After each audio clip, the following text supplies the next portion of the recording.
Chères étudiantes et chers étudiants, je suis très heureux de vous retrouver aujourd'hui pour vous parler de notre cours numéro 4 des 12 que nous consacrons à l'histoire de l'Europe au XIXe siècle. C'est le cours d'histoire politique consacré aux États, aux idéologies et aux régimes politiques.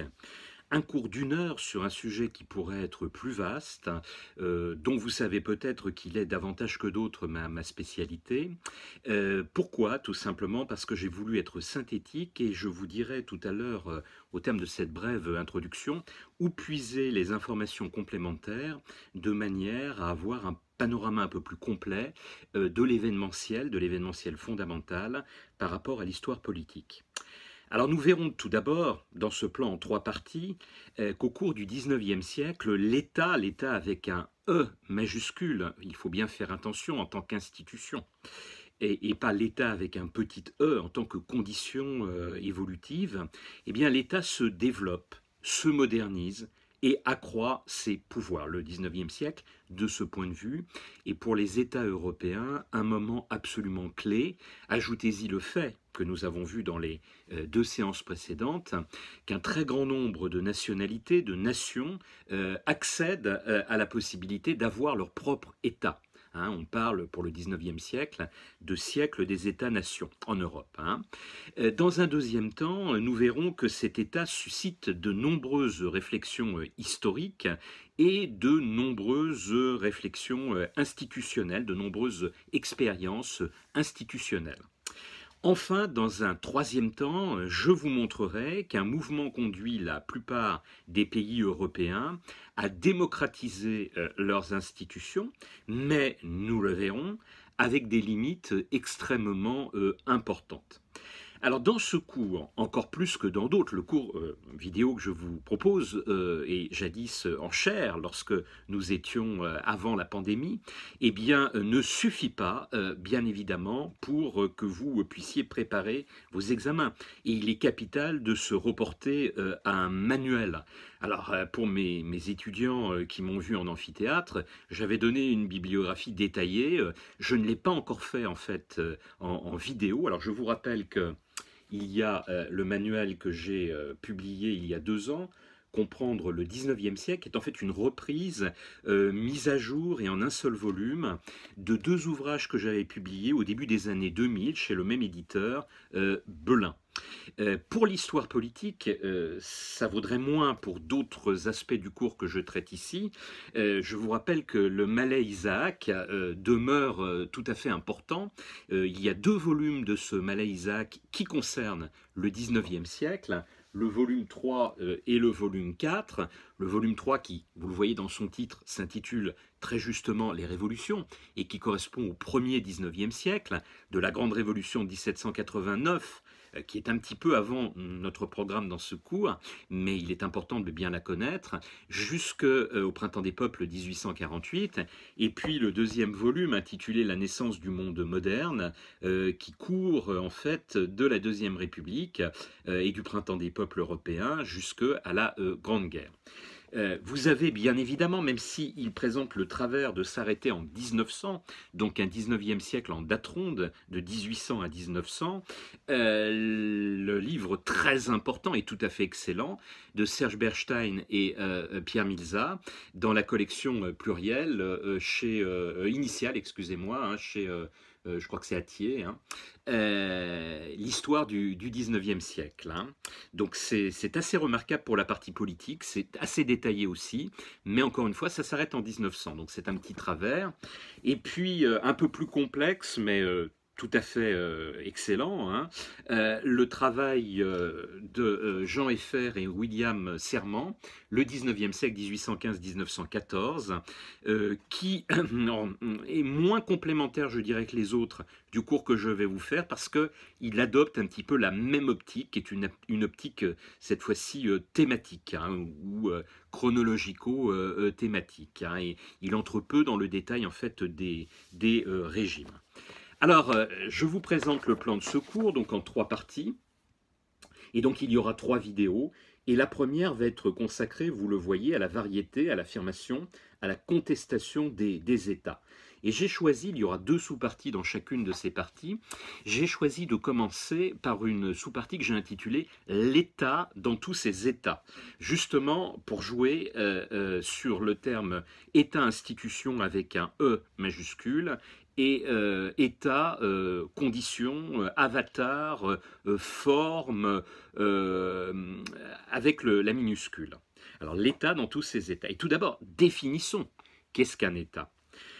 L'État, c'est une institution abstraite. Un État va apparaître quand les habitants d'un territoire décident de confier leur gouvernement et leur sécurité à une autorité commune, et une autorité, et c'est ça qui est important également, souveraine, hein, une autorité qui va avoir le contrôle de la monnaie, qui va pouvoir assurer la sécurité de frontières. Le terme de frontière est bien évidemment très important quand on parle d'État, grâce à une armée, et assurer l'ordre intérieur, eh bien, grâce à une police, une gendarmerie.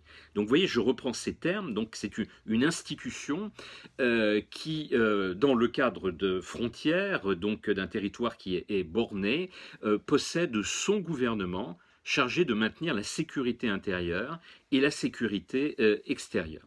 Alors en 1815, l'État se structure, bien évidemment, à un plus qu'il ne l'a fait dans les siècles précédents, mais l'État existe depuis très très longtemps, depuis l'Antiquité. Vous avez bien sûr des États. Il n'est pas conçu toujours de la même manière, et il prend cet État des formes extrêmement variées. Alors l'État peut comprendre une seule nation. C'est le cas par exemple en France, même si on m'objectera que les Corses sont un peu un cas particulier, que les Basques et les Alsaciens rattachés à la France plus récemment également sont un peu particuliers. Malgré tout, la France est considérée comme l'un des modèles d'État-nation. Alors il y en a un autre qui est encore plus caractéristique dans l'Europe du 19e siècle, c'est le Portugal, hein, une nation, un État. Mais l'État du 19e siècle peut aussi regrouper plusieurs nations. On pensera aux plusieurs nationalités. On pensera à l'Empire d'Autriche, devenu plus tard, nous l'avons vu dans le cours numéro 3, l'Empire d'Autriche-Hongrie. On pensera bien évidemment à l'Empire russe. On pensera à l'Empire ottoman. Donc vous voyez déjà, quand on utilise le terme empire pour caractériser un État, il y a de fortes chances, parce que l'Empire c'est un grand État, un État gigantesque, hein, qui couvre une grande superficie, il y a de fortes chances que cet empire regroupe plusieurs nations, plusieurs nationalités. Alors par ailleurs, il y a une autre ligne de partage entre les États. L'État peut être unitaire et centralisé, comme l'est la France par exemple, où les décisions généralement partent de la capitale, partent de Paris. Mais l'État peut aussi être un État fédéral ou confédéral qui va regrouper des collectivités territoriales qui vont conserver des prérogatives importantes. La confédération germanique, par exemple, puis le Deuxième Reich, l'Empire allemand de 1871, ou bien encore la Confédération helvétique. Alors en général, quand on parle de confédération, on a affaire à un État plus lâche, où le pouvoir central a moins de prérogatives qu'il n'en a dans un État fédéral. Tous les États n'ont pas non plus le même régime politique, c'est-à-dire les mêmes institutions. En dépit de quelques républiques, vous avez par exemple au XIXe siècle en Europe, eh bien, la Confédération helvétique dont je vous parlais tout à l'heure, qui est une république. Vous avez la République de Saint-Marin, qui est même la plus vieille république d'Europe, mais c'est un micro-État, où vous avez la République de Cracovie, et puis bien évidemment le cas très particulier de la France, qui est à 2 reprises une république au XIXe siècle. Elle l'est de 1842 à 1852, et puis elle le devient plus durablement à partir de la chute du Second Empire, le 4 septembre 1870. Mais en dehors de ces quelques contre-exemples, eh bien, ce sont plutôt les monarchies qui sont les modèles politiques de régime les plus répandus dans les États du XIXe siècle. Alors qu'il s'agisse d'empires, je vous en donnais tout à l'heure les trois grands exemples, l'Empire ottoman, l'Empire russe, l'Empire autrichien, puis austro-hongrois, mais également à partir de 1871 l'Empire allemand. Mais il peut s'agir, et c'est le cas, le modèle le plus répandu, de royaumes, bien évidemment, et il peut s'agir de principautés, l'exemple étant le Grand-Duché de Luxembourg. Et ce sont encore une fois ces monarchies, empires, royaumes surtout, mais principautés aussi, qui sont les mieux représentées de très loin dans l'Europe du XIXe siècle. Alors pourquoi ? Eh bien d'abord parce que ces régimes viennent de loin et sont ancrés dans une histoire parfois qui vient du Moyen-Âge, parfois de l'époque moderne. Parce que ces monarchies rassurent, parce qu'elles incarnent la continuité de l'État. Mais aussi parce que, sans doute, elles passent pour préserver les peuples des luttes partisanes et des péripéties quotidiennes. Alors un autre partage, bien plus important encore, se fait entre les régimes. Il oppose les régimes qu'on qualifiera de régimes autoritaires aux régimes constitutionnels. Dans les premiers, le pouvoir central ne reçoit en fait aucune limite, ou quasiment aucune limite. Dans les seconds, au contraire, les régimes constitutionnels, comme leur nom l'indique, eh bien une constitution définit clairement les pouvoirs institués. Les libertés fondamentales, qu'est-ce que j'entends par liberté fondamentale? La liberté de penser, la liberté d'opinion, la liberté d'expression, la liberté de presse, la liberté de mouvement, la liberté d'association, eh bien, sont garanties. Le pouvoir législatif est dévolu en totalité ou en partie à une assemblée. Dans ces cas-là, on parlera de monocamérisme, c'est-à-dire une seule chambre, une seule assemblée. Ou plutôt, et c'est la généralité, c'est la majorité des cas dans l'Europe du XIXe siècle, de deux assemblées. Dans ce cas-là, on parlera de bicamérisme. Et il peut arriver même occasionnellement qu'il y ait trois, voire cas extrême, quatre assemblées. Mais la norme, c'est plutôt deux ou une assemblée. Alors, deux assemblées, pourquoi justement? Parce que ça limite le risque que l'une d'entre elles ne devienne trop puissante par rapport aux autres. Et on garde, si vous voulez, en mémoire en France, mais également dans beaucoup d'autres États européens, le modèle de la Révolution française à assemblée unique, tout du moins jusqu'en 1795, la Convention nationale qui avait, avec ses comités, comme le Comité de salut public et le Comité de sûreté générale, pratiqué la terreur. Donc il y a un risque, si vous voulez, en cas d'assemblée unique, et c'est pourquoi les Européens au XIXe siècle ont préféré un système bicaméral. Alors quand le gouvernement est issu de la majorité parlementaire et quand il peut être renversé par l'Assemblée ou les assemblées, s'il n'a plus en fait leur confiance, on parlera de responsabilité ministérielle, et bien là, à ce moment-là, on peut dire que le régime est un régime parlementaire. Ce régime parlementaire est l'idéal de tous les libéraux. Je vous évoquerai tout à l'heure, dans une deuxième partie, eh bien, les familles politiques, les libéraux sont attachés au régime parlementaire. Alors dans ce type de régime, régime constitutionnel, la souveraineté est le plus souvent une souveraineté nationale. Entendons par là que l'exercice des droits politiques est conçu comme une fonction, un service public confié à des citoyens qui paient suffisamment d'impôts, une quotité d'impôts, un sens, et voilà pourquoi on parlera souvent de régime censitaire, de suffrage censitaire. Mais le régime constitutionnel peut aussi être démocratique. En démocratie, tous les citoyens votent, concourent en fait à la désignation de leurs représentants. On parlera de suffrage universel, qui peut être direct ou indirect, qui peut être plus ou moins grand, parce que cela dépend également de la majorité légale qui vous permet de voter, et en général au XIXe siècle, elle est de 21 ans, voire de 23 ans selon les États. Nous ne sommes pas comme aujourd'hui à 18 ans en France. La majorité légale pour pouvoir, et civique pour pouvoir voter, vous le savez, de 18 ans n'est advenue qu'avec le président Valéry Giscard d'Estaing en 1963. 1974, donc totalement hors de notre programme. Et puis par ailleurs, il y a des catégories d'habitants qui sont exclus, on va le voir dans le Grand 3, en particulier dans tous nos États au XIXe siècle, les femmes. Donc vous voyez que c'est un suffrage universel, mais qui ne se porte pas en fait sur tout le corps social, loin s'en faut.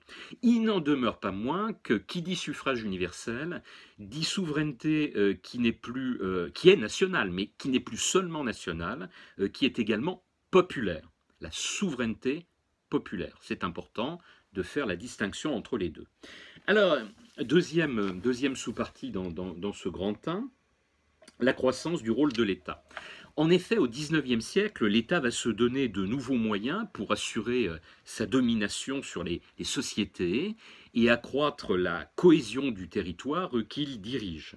Il se dote par exemple de codes de loi qui valent sur la totalité du territoire. Le plus célèbre d'entre eux est le Code civil de 1804, le Code Napoléon, instauré en France à la fin du Consulat et qui sera en vigueur après dans les régimes successifs, qui l'adopteront, qui vraiment considéreront que c'est un code extrêmement valable.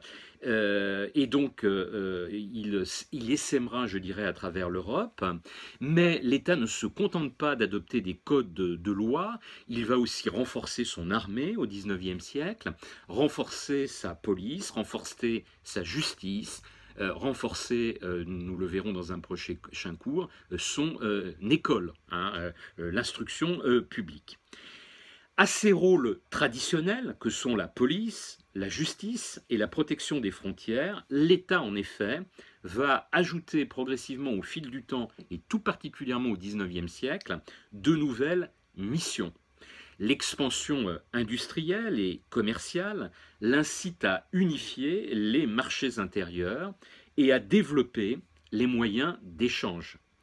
Il lui arrive aussi de prendre en charge des infrastructures qui sont de plus en plus lourdes et coûteuses et qui découragent l'initiative privée parce qu'elles ne sont en fait pas rentables. Je pense par exemple aux ponts et il faut donc que ce soit l'État pour assurer la fluidité de la circulation sur son territoire, eh bien, qui prennent à sa charge ces équipements, ces infrastructures. L'État commence aussi à légiférer dans le domaine social, en particulier à partir du second XIXe siècle, après 1870. C'est ce que nous verrons dans le cours consacré aux sociétés européennes. Consécutivement à tout ce que je viens de vous dire ici, les effectifs des salariés de l'État, des employés de l'État, comme on les appelle au XIXe siècle, et au sommet d'entre eux des fonctionnaires, ce que nous appelons aujourd'hui les hauts fonctionnaires. Le terme de fonctionnaire à l'époque, au XIXe siècle, étant réservé pour le sommet de la pyramide du service public. Aujourd'hui, ceux que l'on appelle les fonctionnaires étaient qualifiés d'employés plutôt au XIXe siècle. On utilisait également le terme de bureaucrate, de ces gens qui travaillent dans les bureaux. Eh bien, ces populations s'imposent, ils sont reconnus comme utiles, nécessaires de plus en plus par les populations, et les gouvernants s'appuient sur des effectifs, bien évidemment, de plus en plus considérables pour faire passer leur politique. Et pour financer cette croissance de l'État, cette modernisation, ce gonflement de l'effectif des fonctionnaires qui caractérise la plupart des États européens au XIXe siècle, eh bien, les impôts vont augmenter et leur recouvrement va être amélioré. Entre autres, il va falloir développer, vous voyez que tout est lié, la statistique, les recensements périodiques de population.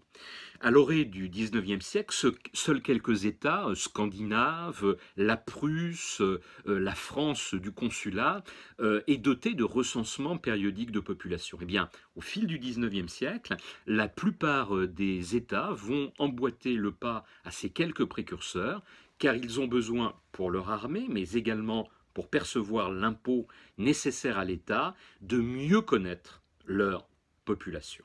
Voilà, je vous donne rendez-vous dans une deuxième et une troisième vidéo pour la poursuite de ce cours.